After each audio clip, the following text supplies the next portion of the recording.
If you're starting out today as a new indie filmmaker, what are three things you would prioritize? Okay, I wrote these down actually. Beautiful. Number one is just finish something. Yep. I see so many people that start a film and they bite off more than they can chew, or they get distracted. They take on a 2-year project, and a year into it, they kind of let go of it. So it's much better to finish a very simple 2-minute film Hmm. than to have an unfinished feature or a series or some big project. Yeah. Just make sure you finish whatever you start, because Hmm. then you have something to show, and you have something to show other people. When you finish something, it adds confidence, and it also takes you through the entire filmmaking process. Yeah. A lot of people in the business, all they do is animate, all they do is paint, all they do is sculpt. The industry is really good at putting people in these narrow pigeonholes, in these discrete positions on the timeline. Hmm. It's like, I animate, I don't rig, I model, but I don't texture, Yeah. whatever. And and people get very, they're really good at what they do, but they don't. Sometimes they don't understand the big picture. Hmm. They don't write. They don't create stories. Yep. And so doing an entire film gives you exposure to all of those little things. Hmm. And so you understand the entire pipeline. It makes you better as a filmmaker, Yep. obviously, but also can make you a better, more versatile employee if you do choose to go back Yeah, for sure. into production. So yeah, and then number two, I really encourage people to find their own unique voice. I mean, I see a lot of people, that growing up, they're influenced by Pixar or anime Hmm. or whatever, Disney, and their art is really closely aligned with those styles. Yeah. But the bottom line is, we already have those styles. Hmm. So, you know, don't. I understand that that's kind of how you naturally draw, because that's what you grew up loving, or or whatever.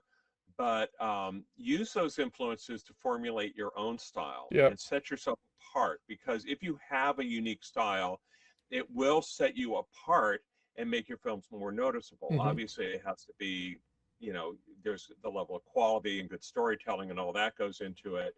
But if you have the same story, in a style that everybody recognizes, that looks like every other film, it's not going to stand out as much as if you tweak it and make it look like your own style. And Yeah. so, yeah, find a unique voice. It could also be the way that you tell a story. Hmm. It doesn't have to fit the standard archetype of 3-act play or whatever it is. Yep. And then finally, just talk to other filmmakers. There's really no school out there. Yeah, you can go to Cal Arts or one of these great animation schools where they force you to make films, and that's great, but that's a rare opportunity for a lot of Hmm. people. But the ability to just get in a room with other people who are making films and doing the difficult work that you do is invaluable. Making these things is kind of a lonely pursuit. It's a lot of self work, a lot of self directed work, and sometimes you can't see the forest from the trees. But I just was up in Portland at the film festival. I ran across some people I knew, and it was great just to talk to them.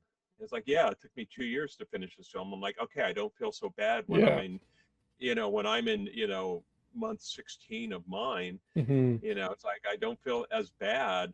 I'm like, God, will I ever get this done? And you talk to people. It's a great film, but it took them 4 years to finish it.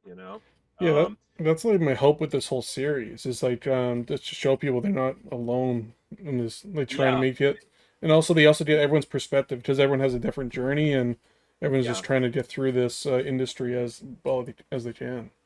yeah. And then talking to other people, you get references. I mean, I Yep. found a great composer at that film festival, and I think Hmm. he's going to work out really wonderfully. I was just talking to somebody who I ran into at another film festival, and it was like, yeah, I need a composer. He's like, look at this guy, he's really good, and he Hmm. handed me a card, and I'm like, oh, okay. And so I looked him up. I loved his website. I reached out to him. It was great. He's a That's good guy. awesome.